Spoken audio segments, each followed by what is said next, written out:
In a time where being the biggest made you the best, we find a small shepherd boy named David who is watching his sheep. Hey, who are you calling small? Well, you aren't very big, and you need to watch your sheep. Ah! David, behind you! Get out! See ya! Lord, thank you for protecting me as I protect these sheep for my family. I will sing your praises forever and ever. David lived in a time after judges ruled, when kings ruled God's people. King Saul was ruling over Israel, but he didn't obey God. And God chose David to be the new king someday. But when David was still young, some bad news was delivered. King Saul, we've got trouble. The Philistines are gathering to attack us. We need to call the army and protect the Israelites. Let's do this. The Philistine and Israelite armies lined up on the opposite sides in the valley of Elah. Saul thought he was ready for battle. But then, a massive warrior named Goliath stepped out from the Philistine camp. Goliath was over 9 feet tall, wore impressive armor, and carried threatening weapons. He instantly terrified the Israelites. Ah! Goliath bellowed out a challenge to the Israelites. Who will fight me? Choose a man. If he defeats me, we will serve you.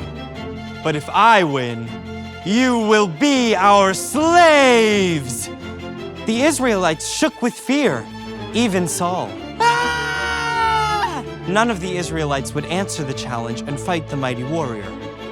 It was about this time that David's dad asked him to take some supplies to his 3 brothers who were in the army. While David was there, Goliath yelled out the challenge. I dare you to fight me! What's the reward for defeating Goliath? You can't be serious. King Saul, I'll defeat Goliath. You're too little and young. Goliath is a powerful soldier who's been training since he was a kid. There's no way. The Lord saved me from the paw of the lion. He saved me from the paw of the bear. And he'll save me from the powerful hand of this Philistine too. Saul could see that David was serious. So he allowed the young, small David to represent Israel and fight Goliath. First thing, let's get you dressed for battle. Here, you can take my armor. My armor has helped me in many battles. And you can take my sword. Oh, I can't really use this stuff. It doesn't fit me, and I'm not used to it.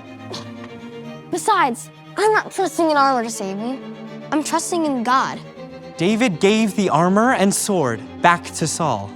Instead, he grabbed his staff, shepherd's bag, and sling. At a stream, he grabbed 5 smooth stones. David confidently walked out to fight Goliath.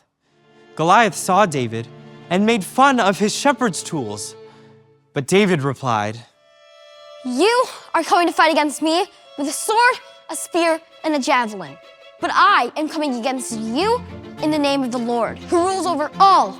He is the God of the armies of Israel. He is the one you have dared to fight against. David ran toward Goliath. He placed a stone in his simple sling and threw it at Goliath. Thunk! The stone struck Goliath in the forehead, and the towering terror fell down dead. David didn't need a sword or armor. He knew that the battle and the victory belonged to the Lord. Goliath's size and weapons didn't matter against God. In fact, it wasn't even David's skill that made the difference. It was God's strength and help for David that mattered most.